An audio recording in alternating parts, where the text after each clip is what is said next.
വ്യക്തമായ ലക്ഷ്യമില്ലാതെ, പ്രവർത്തനക്ഷമതയില്ലാതെ, ഉദ്ദേശശുദ്ധിയില്ലാതെ പ്രവർത്തിക്കുന്ന സംഘടനയാണ് പോപ്പുലർ ഫ്രണ്ട് SDP എന്ന് നിങ്ങൾ വിചാരിച്ചോ? കേരളം പിടിക്കുന്നത് എപ്പോഴാണെന്ന് പറയുന്നത് കേട്ടിരുന്നോ? ഇന്ത്യ മൊത്തവും പിടിക്കുന്നത് എപ്പോഴാണെന്ന് കേട്ടിരുന്നോ? ഒന്നും കൂടി കേട്ടോ.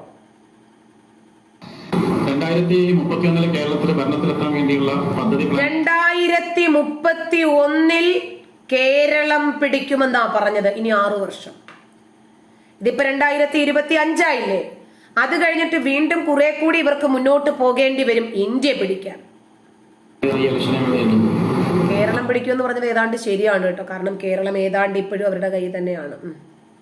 ഈ തെരഞ്ഞെടുപ്പിൽ വേറെ ഏതെങ്കിലും ഒരു മുന്നണി അധികാരത്തിൽ എത്താനോ എത്താതിരിക്കാനോ ഞങ്ങൾ ശ്രമിച്ചാൽ ഞങ്ങൾക്കെങ്ങനെ ആ ലക്ഷ്യം നേടാൻ സാധിക്കും? 2031 കേരള നിയമസഭയിൽ SDP നിർണായക ഘടകമായിരിക്കും. SDP MLA ഉണ്ടായിരിക്കും. 2047 എല്ലാം പോച്ച്. ഇപ്പോ SDP-യും നിരോധനത്തിന്റെ വക്കിലെത്തി നിൽക്കുന്നു. അമിത്ഷാ വിരിച്ച വലയിലേക്ക് ചെന്ന് കയറി കൊടുത്തു. ഇന്ത്യ ഭരിക്കുന്ന ഒരു പാർട്ടിയായിരിക്കും SDP. എന്താ സംശയം നിങ്ങൾക്ക്? ഞങ്ങൾ ലക്ഷ്യമില്ലാത്ത, അജണ്ട ഇല്ലാത്ത ഒരു പാർട്ടിയല്ല. അതേ ഇന്ത്യ ഭരിക്കുന്ന ഒരു പാർട്ടിയായിരിക്കും SDP ഉണ്ടായിരിക്കും. 2047 ഇന്ത്യ ഭരിക്കുന്ന ഒരു പാർട്ടിയായിരിക്കും. അത് 100 വർഷമാണല്ലോ. എന്താ സംശയം നിങ്ങൾക്ക്? ഞങ്ങൾ ലക്ഷ്യമില്ലാത്ത, അജണ്ട ഇല്ലാത്ത ഒരു പാർട്ടിയല്ല. അതേ പറയുന്നത്. ഞങ്ങളുടെ ലക്ഷ്യവും അജണ്ടയും അതിനനുസരിച്ച്. ഇവർക്ക് ലക്ഷ്യമുണ്ട്, അജണ്ടയുണ്ട്, അതിനനുസരിച്ചിട്ടുള്ള പ്രവർത്തനക്ഷമതയുമുണ്ട്. അതനുസരിച്ചിട്ട് കൃത്യമായിട്ട് മുന്നോട്ട് പോകുന്ന ഒരു രാഷ്ട്രീയ പാർട്ടിയാണിവർ. സംശയമുണ്ടെങ്കിൽ. നമസ്കാരം. രാഷ്ട്രീയ കൊലപാതകങ്ങൾ തുടർക്കഥയാവുകയാണ് കേരളത്തിൽ. ഒട്ടും പ്രതീക്ഷിക്കാത്ത തരത്തിലാണ് അരുംകൊലകൾ സംഭവിക്കുന്നത്. ഒരു കൊലപാതകത്തിന്റെ ഞെട്ടൽ മാറുന്നതിന് മുൻപ് അടുത്തത് സംഭവിക്കുന്നു എന്നതാണ് മറ്റൊരു പ്രത്യേകത. രാഷ്ട്രീയ പകപോക്കലും പരസ്പര പ്രതികാരവും നാശത്തിലേക്കും ഒരുവന്റെ ജീവൻ അപഹരിക്കുന്നതിലേക്കും ചെന്നെത്തുകയാണ്. കേരളത്തിന്റെ രാഷ്ട്രീയ കൊലപാതകങ്ങൾ ഭരണ നേതൃത്വത്തിനോ പോലീസിനോ പിടിച്ചു നിർത്താൻ കഴിയാത്ത വിധം മുന്നേറുകയാണ്. കേരളത്തിൽ പിണറായി വിജയൻ സർക്കാർ അധികാരത്തിലെത്തിയതിനു ശേഷം കേരളത്തിൽ നടന്ന കൊലപാതക കണക്കുകളും ഞെട്ടിക്കുന്നതായിരുന്നു. ഇപ്പോഴിതാ തുടർച്ചയായ കൊലപാതകങ്ങൾക്ക് ശേഷവും കൊലവിളി പ്രസംഗങ്ങളുമായി പോപ്പുലർ ഫ്രണ്ട്. ദാതാപുരത്ത് ഹിന്ദു ഐക്യവേദി നേതാക്കൾക്കെതിരെ പരസ്യമായി കൊലവിളി നടത്തി പൊതുയോഗം സംഘടിപ്പിച്ചു.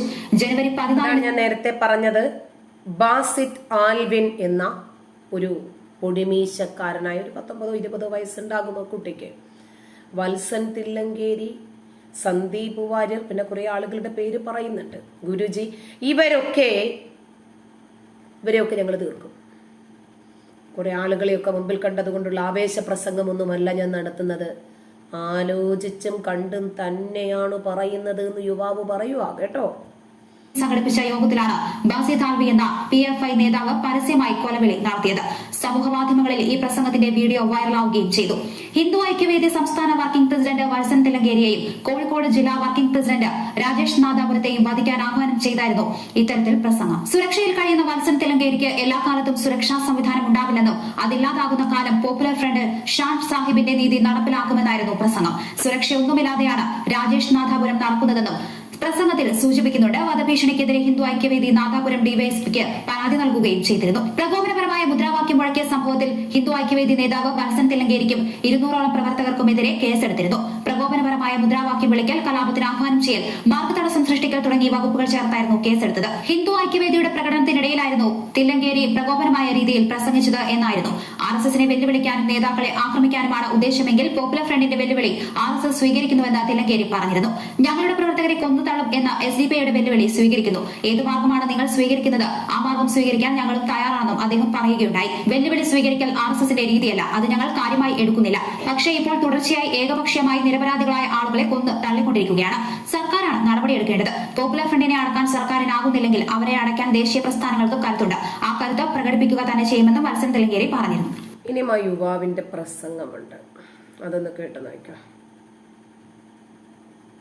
ഇവരൊക്കെ ഏത് രൂപത്തിലാണ് പ്രവർത്തിക്കുന്നത് എന്ന് നമ്മളൊന്ന് അറിയണമല്ലോ.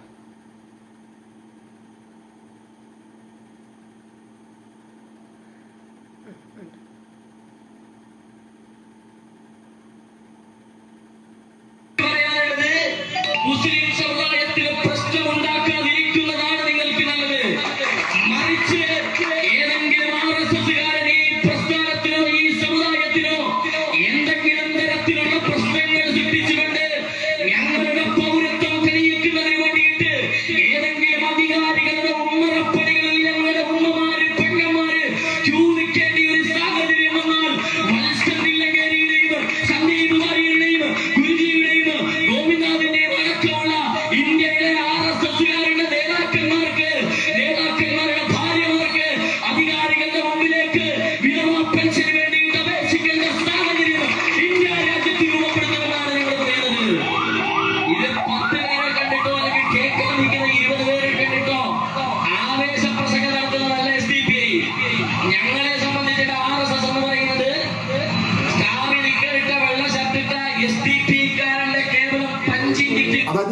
പഞ്ചിങ് കിറ്റു മാത്രമാണ്.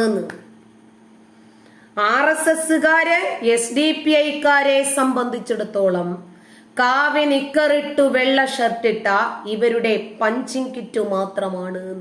ഇതല്ലേ ശരിക്കു പറഞ്ഞാല് പ്രകോപനപരമായിട്ടുള്ള പ്രഭാഷണം? ഈ യുവാവിനെ നിങ്ങൾക്കറിയാമോ? ശ്രീകണ്ഠൻ നായരുടെ ഒരു നിമിഷം എന്ന് പറയുന്ന ഒരു പ്രോഗ്രാം ഉണ്ടല്ലോ, ഈ ഇടതടവില്ലാതെ മലയാളം മാത്രം ഒരു മിനിറ്റ് സംസാരിക്കുന്ന ഒരു പ്രോഗ്രാം. അതിനകത്ത് സരസമായിരിക്കണം, ഹ്യൂമറൊക്കെ ഉണ്ടാകണം, ചിന്തിക്കാൻ സാധിക്കണം, വിഷയമായിരിക്കണം, അങ്ങനെയൊക്കെ ഉണ്ട്. അങ്ങനത്തെ ഒരു പ്രോഗ്രാമിന് വിജയിയായിട്ടുള്ള പയ്യനാണ് ഈ ചെറുക്കൻ.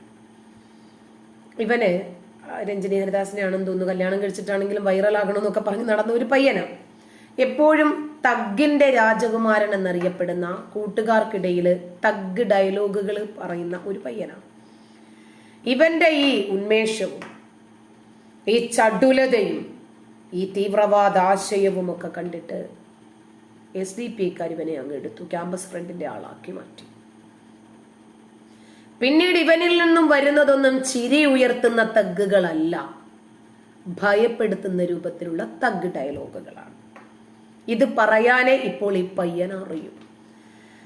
നോക്കണം, വത്സൻ തില്ലങ്കേരിയും സന്ദീപ് വാര്യറും ഒക്കെ, ഇപ്പം സന്ദീപ് വാര്യരൊക്കെ പോയി, അപ്പൊ അദ്ദേഹത്തിന്റെ ഒക്കെ ഭാര്യമാരെ വെള്ളസാരി വാങ്ങി വെച്ചോളാൻ, ഞങ്ങളുടെ ഉമ്മമാർക്കും പെങ്ങന്മാർക്കും പൗരത്വം തെളിയിക്കേണ്ടുന്ന ഒരു സാഹചര്യം വന്നാൽ അന്ന് ഇവരെയൊക്കെ തീർക്കുമെന്നാ പറഞ്ഞു. ഇപ്പൊ നമ്മുടെ മക്കൾക്ക് NIA, നമ്മുടെ മക്കൾക്ക് കീം, നീറ്റ്, JEE ഇതിന്റെയൊക്കെ എക്സാമിന് പൗരത്വം തെളിയിക്കണ്ടേ?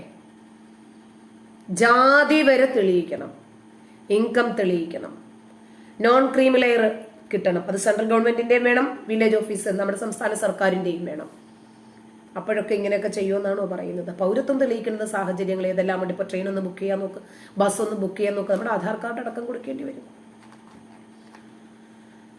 നമ്മളെ ഇവിടെ നിന്ന് ഓടിക്കുന്ന ഒരു സാഹചര്യം വന്നാൽ ചെയ്യുമെന്നല്ല ഈ യുവാവ് പറയുന്നത്.